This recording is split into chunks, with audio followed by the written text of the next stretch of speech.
Thalassaemia के उन patients को खून चढ़ाया जा सके, उनको जो तिब्बी इमदाद की ज़रूरत होती है, मेडिकल ट्रीटमेंट की ज़रूरत है, वो ट्रीटमेंट दी जा सके। तो वो फैसला जो आज से 3 साल पहले सिंध हुकूमत ने और इस फाउंडेशन ने, इस ट्रस्ट ने किया था, आज अल्हम्दुलिल्लाह आप देख सकते हैं कि वो ट्रस्ट बड़े एहसन अंदाज से चल रहे हैं और सालाना 30 मिलियन रुपए सिंध हुकूमत उस ट्रस्ट को देती है ताकि वो अखराजात अपने बेयर कर सके लोगों की ट्रीटमेंट के लिए, लोगों के हवाले से। और आज उसी ट्रीटमेंट की एक कड़ी थी कि जो थैलेसीमिया से मुतासरा अफराद हैं, जो थैलेसीमिया से मुतासरा ख़ानदान हैं, उनको माली एतबार से अपने पैरों पर खड़ा करने के लिए रोज़गार का मौका भी फराहम करना चाहिए। और इस हवाले से उन मुतासरा ख़ानदान को रिक्शे की चाबी दी गई है ताकि वो लोग भी इज़्ज़त से अपना गुज़र बसर कर सकें और मौजूदा जो माली मुश्किलात हैं उनसे निकल सकें। तो मैं समझता हूँ ये पब्लिक प्राइवेट पार्टनरशिप का एक बड़ा हसीन इम्तज़ाज सिंध हुकूमत का और इन फरिश्ता शिफ्ट लोगों का, जिन्होंने अपने बेटे की याद में ये मशल रोशन की, अपनी मशल की आगाही के लिए वो सिंध हुकूमत के पास पहुँचे और सिंध हुकूमत ने उनका हाथ थामा, उनकी मदद की ताकि इंसानियत की मदद की जा सके।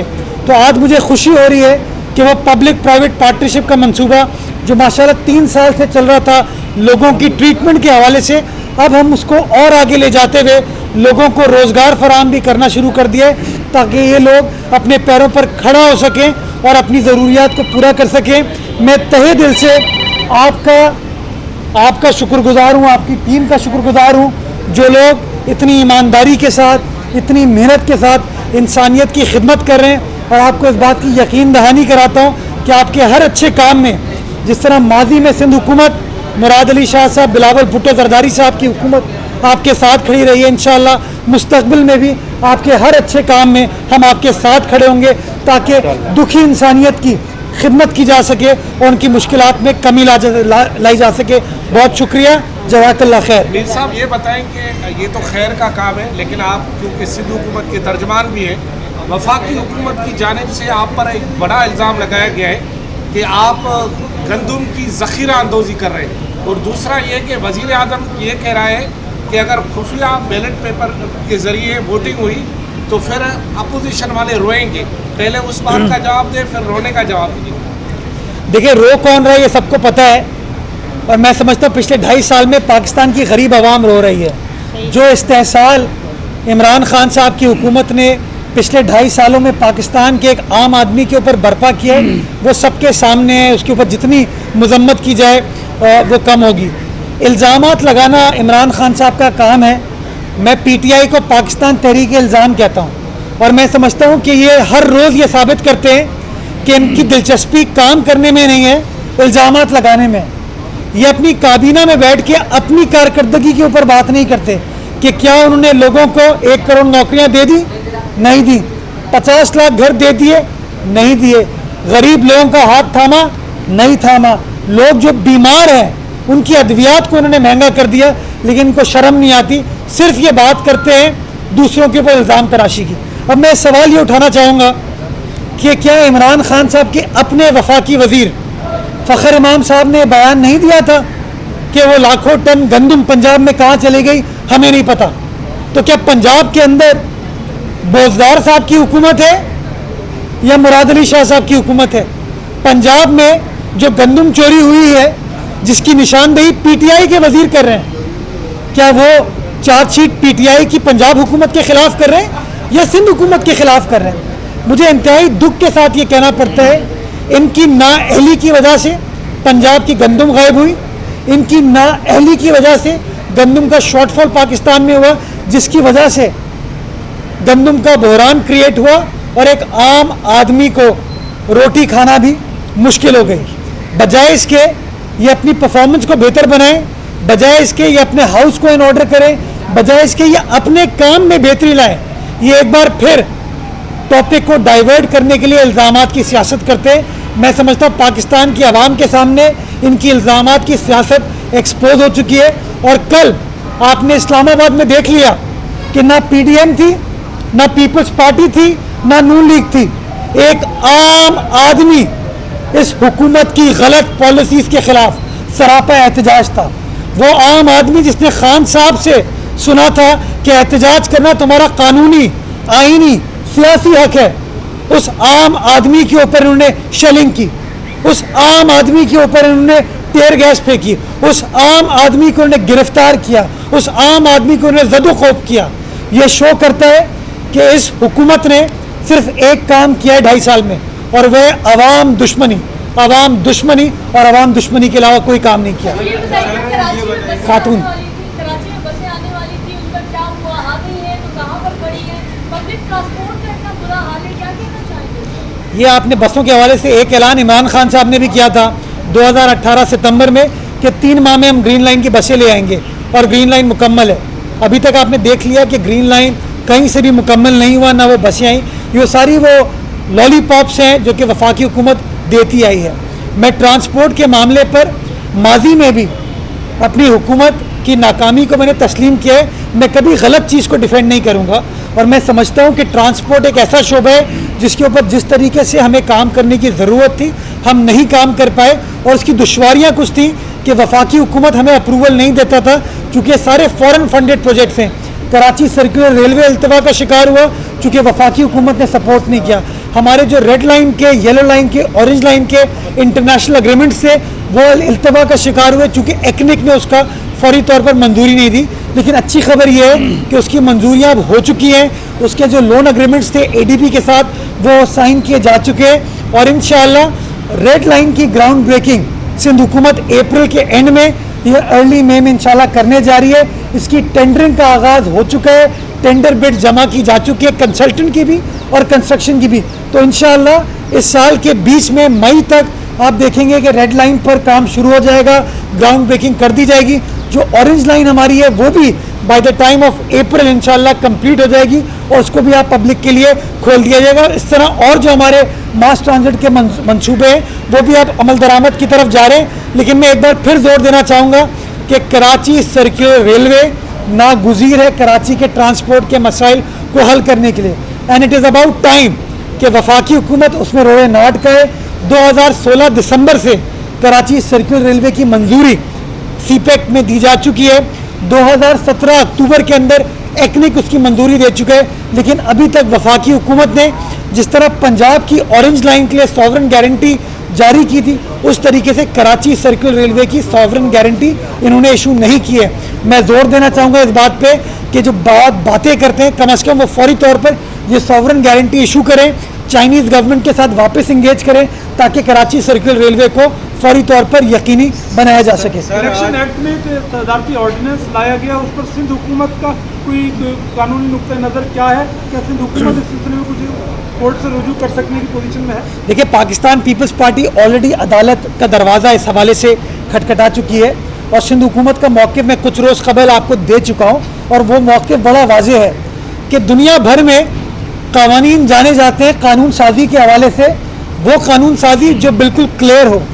आज तक मैंने कोई कानून साजी नहीं देखी जिसके अंदर आप ऑर्डिनेंस के ज़रिए आइन को अमेंड करने की कोशिश करें। आज तक मैंने ऐसी कोई कानून साजी नहीं देखी जिसमें आप ऑर्डिनेंस में कह रहे हैं कि हाँ हम ये लॉ पास तो करें, लेकिन ये तब नाफिजुल अमल होगा जब सुप्रीम कोर्ट हमारे हक में फैसला कर देगी। आप मुझे बताइए क्या इस तरह की कानून साजी की जाती है? इन लोगों ने कानून साजी को मजाक बना दिया। ये इतने नाअहल हैं, ये इतने नालायक हैं कि इनसे सिंपल कवानीन नहीं बन पाते। इन्होंने पहले सुप्रीम कोर्ट का वक्त ज़ाया किया सदारती रेफरेंस दायर करके, फिर उसके बाद उन्होंने आइनी तरमीम पेश की, पार्लियामान का टाइम ज़ाया किया जब इनके पास नंबर्स नहीं थे, और आपने देखा कि आइनी तरमीम को ये पास नहीं करा पाए। और अब जब ये सदारती रेफरेंस में कामयाब नहीं हो पाए, आइनी तरमीम में कामयाब नहीं हो पाए, तो अब एक ऑर्डिनेंस के ज़रिए सेनेट के इलेक्शन पे मुतासिर होने की कोशिश करें, और मैं समझता हूँ सुप्रीम कोर्ट के उस केस पर ही मुतासिर होने की कोशिश कर रहे हैं। मैं समझता हूँ गलत है, बदनीयती पर मबनी ये ऑर्डिनेंस है, और फौरी तौर पर सदर मुमलिकत को इस ऑर्डिनेंस को विड्रॉ कर लेना चाहिए। मैं एक और कानूनी बात करना चाहूँगा कि ऑर्डिनेंस की उम्र होती है 120 दिन। 120 दिन के बेसिस के ऊपर आप कोई इलेक्शन करा लेंगे तो 121वें दिन क्या होगा? वो जो आप 50 सेनेटर्स को आप इलेक्ट करवा लेंगे एक टेम्परेरी कानून के ज़रिए जब वो कानून ख़त्म हो जाएगा तब वो सेनेटर्स कहाँ पे जाएंगे। नंबर 2, अगर वो ऑर्डिनेंस अदालत में चैलेंज होता है और अदालत ये फैसला करती है कि वो ऑर्डिनेंस वॉइड एब इनिशियो है, यानी कि शुरू से नाफिजुल अमल नहीं था, तो फिर तो इलेक्शन ही मुतनाज़ा हो जाएंगे, फिर तो इलेक्शन ही गैर कानूनी हो जाएंगे।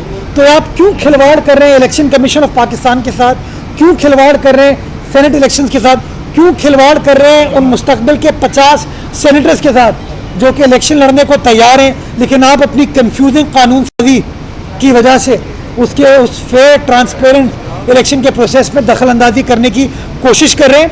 मैं ये बार बार जोर देना चाहूँगा कि अगर अदालत ने इस ऑर्डिनेंस को वॉइड एब इनिशियो डिक्लेयर किया तो इन इलेक्शंस की कानूनी हैसियत ख़त्म हो जाएगी। तो क्या वापस फिर इलेक्शन कराएंगे, क्या वापस ये प्रोसेस स्टार्ट होगा? तो थोड़ा सा मैं समझता हूँ हुकूमत को समझ बूझ कर आगे बढ़ने की ज़रूरत है। इसी तरीके से काम करते रहेंगे तो कन्फ्यूजन में इजाफा होगा। ये करके आपका सवाल बयान आया है कि बलूचिस्तान में 50 से 70 करोड़ रुपए में जो है एक सीट जो है वो सेनेट की जो है वो फरोख्त होती है। उनका ये भी कहना है कि 5 साल कबल उनको भी जो है इस तरीके से खरीदने की कोशिश की गई थी। तो क्या आप समझते हैं वज़ीर आज़म साहब को भी बताना चाहिए कि 5 साल कबल उनको कौन लोग थे वो खरीदना चाह रहे थे जब ये वीडियोज़ भी लीक हो रही हैं? दूसरा सवाल आपसे ये है कि ये बड़ा अच्छा सवाल है, ख़त्म कर लेना। ये अंग्रेजी की बड़ी मशहूर कहावत है, it takes one to know one. जिन लोगों ने माजी में खरीदो फरोख्त किया उनको पता है, और वो वीडियोस आपके सामने आ गई हैं कि 2018 के इलेक्शन में खैबर पख्तूनख्वा का वज़ीर आला, खैबर पख्तूनख्वा की असेंबली का स्पीकर, खैबर पख्तूनख्वा के अरकान असेंबली के साथ किस तरीके से ख़रीदो फरोख्त कर रहा है। तो मैं समझता हूँ कि PTI ने तो अपने अमाल से हमेशा ये साबित किया है कि वो ख़रीदो फरोख्त करते हैं, और माशाल्लाह इनकी मौजूदा जो वफाकी हुकूमत है वो जहांगीर खान तरीन साहब के ATM वाले तैयारे के बगैर कायम नहीं हो सकती थी। And there is a reason why Jahangir Khan Tareen साहब इज़ कॉल्ड ATM। वो ATM किस लिए थी कि वो कैश निकाल के लोगों को दिए जाते थे ताकि वो अपनी सियासी लॉयल्टीज़ को चेंज करें और खान साहब के साथ आगे बैठे। तो इनकी तो हुकूमत इस तरीके से कायम हुई है, तो इनको तो इस तरह का सवाल जवाब नहीं करना चाहिए। लेकिन ये बात दुरुस्त है कि ख़रीदो फरोख्त के बारे में उन्हीं लोगों को पता है जो कि माजी में इसका हिस्सा रहे और आज भी वो हिस्सा हैं। जी हाफिज़।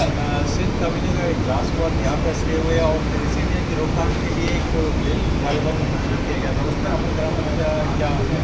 देखिए, थैलेसीमिया एक बड़ी ही ख़तरनाक मौलिक बीमारी है जिसको निमटने के लिए हम सबको अपना किरदार अदा करने की ज़रूरत है और उन पेशेंट्स को अपनाने की ज़रूरत है, मोहब्बत के साथ, खुलूस के साथ। और इसीलिए मैंने आपको अपनी प्रेस कॉन्फ्रेंस की इब्तिदा में उस खुलूस का जिक्र किया कि सिविल सोसाइटी, प्राइवेट सेक्टर इस कदम को जब लेके आगे बढ़ा तो सिंध हुकूमत ने, वज़ीर आला ने, वज़ीर सेहत ने उनका हाथ थामा, उनकी मदद की यकीन दहानी कराई। और वो यकीन दहानी सिर्फ वादे पर मबनी नहीं थी, वो यकीन दहानी अमली एतबार से काम करने की थी और उनको ग्रांट देनी शुरू की, और आज भी अल्हम्दुलिल्लाह वो ग्रांट इनको मिल रही है। तो जहाँ जहाँ इनकी मदद करने की ज़रूरत है वो मदद इंशाअल्लाह हम करते रहेंगे, इनके साथ खड़े रहेंगे। अब आपसे ये भी बात करना चाहेंगे। जी अस्सलाम वालेकुम। आज का दिन जो था, अभी बात की थी मुर्तज़ा नवाब साहब ने कि रियासत ने कहा था कि हम 50 लाख नौकरियां देंगे, वो नौकरियों को तो पता ही नहीं है। मगर आज काशिफ इकबाल थैलेसीमिया सेंटर जो एक आम फ़कीरों का डेरा है, वो ब्लड लगता है। आज यहाँ से 18-20 रक्षों से हमने रोज़गार की स्कीम का स्टार्ट ले लिया हमने। सर ये पाकिस्तान की तारीख़ में फ़र्स्ट टाइम हुआ है। दूसरा ये था कि चीफ़ मिनिस्टर पाकिस्तान की तारीख़ का ये पहला बंदा, मैं कोई इनके सामने नहीं कह रहा, मैं बता रहा हूँ कि पहला बंदा था जिसने थैलेसीमिया के बच्चों के लिए, उनकी ज़िंदगी बचाने के लिए एक बड़ी ग्रांट की मंजूरी दी थी। मैं उसको खिराज तहसीन पेश करता हूँ, किसी हुकूमत ने आज तक नहीं किया पाकिस्तान में।